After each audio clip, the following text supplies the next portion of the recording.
ബോളിവുഡ് താരം സാറ അലി ഖാൻ വാർത്തകൾ നിറയുന്നതും പലപ്പോഴും അവരുടെ യാത്രകൾ കൊണ്ടാണ്, പ്രത്യേകിച്ച് കേദർനാഥ് യാത്രകൾ. എന്നാൽ ഇപ്പോൾ സാറയെയും മറ്റ് ഇതര മതസ്ഥരായ തീർത്ഥാടകരെയും സംബന്ധിച്ച് വളരെ പ്രധാനപ്പെട്ട ഒരു വാർത്തയാണ് ഉത്തരാഖണ്ഡിൽ നിന്ന് വരുന്നത്. കേദർനാഥിലും ബദ്രിനാഥിലും ദർശനം നടത്തണമെങ്കിൽ ഇനി മുതൽ സത്യവാങ്മൂലം നൽകേണ്ടി വരും. എന്താണ് ഈ പുതിയ നിയമം? ബദ്രി കേദർ ക്ഷേത്ര സമിതിയാണ് ഈ പുതിയ നിർദ്ദേശം മുന്നോട്ട് വച്ചിരിക്കുന്നത്. സമിതി അധ്യക്ഷൻ ഹേമന്ത് ദ്വിവേദി കഴിഞ്ഞ ദിവസം മാധ്യമങ്ങളോട് പറഞ്ഞത് ഇങ്ങനെയാണ്: സനാതന ധർമ്മത്തിൽ വിശ്വാസമുള്ള ആർക്കും ക്ഷേത്രത്തിൽ വരാം.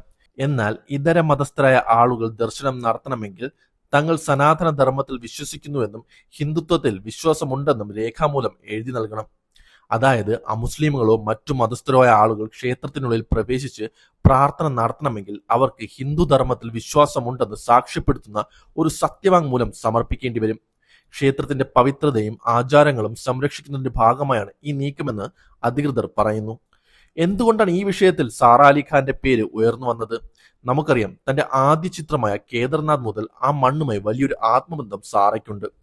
എല്ലാ വർഷവും മുടങ്ങാതെ സാറ കേദർനാഥിൽ ദർശനം നടത്താറുണ്ട്.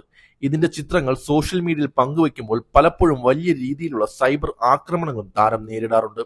സമിതി അധ്യക്ഷൻ ഹേമന്ത് ദ്വിവേദി സാറയുടെ പേര് എടുത്തു പറഞ്ഞാണ് സംസാരിച്ചത്. സാറ അലി ഖാൻ സനാതന ധർമ്മത്തോടുള്ള തന്റെ ഭക്തി പ്രകടിപ്പിക്കുകയും സത്യവാങ്മൂലം സമർപ്പിക്കുകയും ചെയ്താൽ അവർക്ക് തുടർന്നും ദർശനം അനുവദിക്കുമെന്നാണ് അദ്ദേഹം വ്യക്തമാക്കിയത്.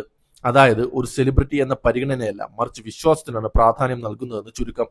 ഈ വിഷയത്തിൽ BJP എംപിയും നടിയുമായ കങ്കണ റാണാവത്തും തന്റെ അഭിപ്രായം രേഖപ്പെടുത്തിയിട്ടുണ്ട്. പാർലമെന്റിന് പുറത്ത് മാധ്യമങ്ങളോട് സംസാരിക്കവേ കങ്കണ ഈ തീരുമാനത്തെ പിന്തുണയ്ക്കുന്ന രീതിയിലാണ് പ്രതികരിച്ചത്. എല്ലാവരും സനാദികളാണ്, ഇവിടെയുള്ളവരെല്ലാവരും സനാദികളാണ്, അവരും സനാതിനിയാണ്, പിന്നെ സത്യം എഴുതി നൽകുന്നതിൽ എന്തിന് ഭയപ്പെടണം എന്നാണ് കങ്കണ ചോദിച്ചത്. സത്യവാങ്മൂലം നൽകുന്നതിൽ തെറ്റില്ലെന്നും അത് യാഥാർത്ഥ്യം വെളിപ്പെടുത്തുക മാത്രമാണെന്നും കങ്കണ കൂട്ടിച്ചേർത്തു.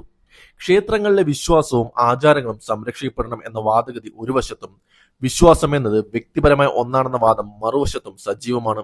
ഏതായാലും ഈ പുതിയ പരിഷ്കാരം വരും ദിവസങ്ങളിൽ കൂടുതൽ ചർച്ചകൾക്ക് വഴിമാറുമെന്ന് ഉറപ്പാണ്.